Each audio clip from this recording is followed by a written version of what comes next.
یہ آیت میں کیسا جلال ہے. قُلْ أَرَأَيْتُمْ إِنْ أَصْبَحَ مَاؤُكُمْ غَوْرًا فَمَن يَأْتِيكُم بِمَاءٍ مَّعِينٍ.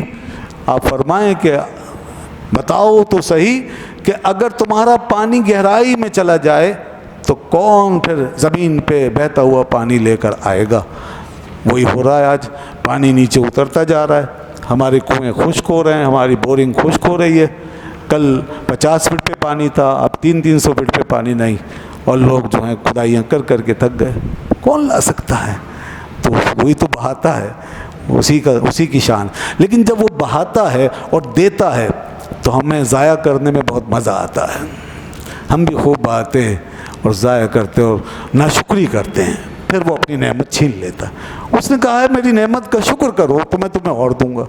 ہم جتنا اسراف کرتے ہیں, جتنی لاپرواہی ہے, افسوس ہوتا ہے. اور خاص طور پہ جو خواتین سن رہی ہیں, ان کے اندر جتنی لاپرواہی ہے ہمارے معاشرے میں, یہ بالکل نہیں سمجھتی اس چیز کو کہ پانی نعمت ہے, یہ بجلی نعمت ہے, یہ اللہ کی دی ہوئی نعمتیں جو فری فنڈ میں مل رہی ہیں نعمت ہے. ان کو بچائیں, ان کو کام میں لائیں, ضرورتاً استعمال کریں اور دوسروں کے لیے رکھ چھوڑیں. بالکل نہیں سمجھتے ہم لوگ.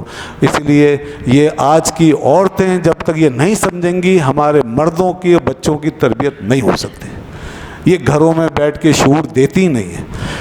پانی کھول کے بہانا اور بہنے دینا اور لائٹیں گھر کی فالتو جلا کے رکھنا, بجلی ضائع کرنا, اور اس طرح چیزوں کی ناقدریاں کرنا, اور کھانا جو ہے خوب بھر بھر کے پھینکنا, کپڑا لٹا خوب ضائع کرنا, یہ ہمارا عام شعار ہے.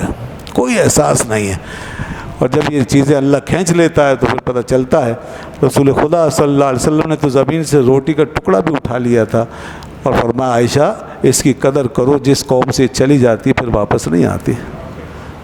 تو ان کے لیے کمی تھی, ساری کائنات کے خزانے جس کے قدموں میں پڑے ہیں, مگر وہ قدر بتا رہے ہیں.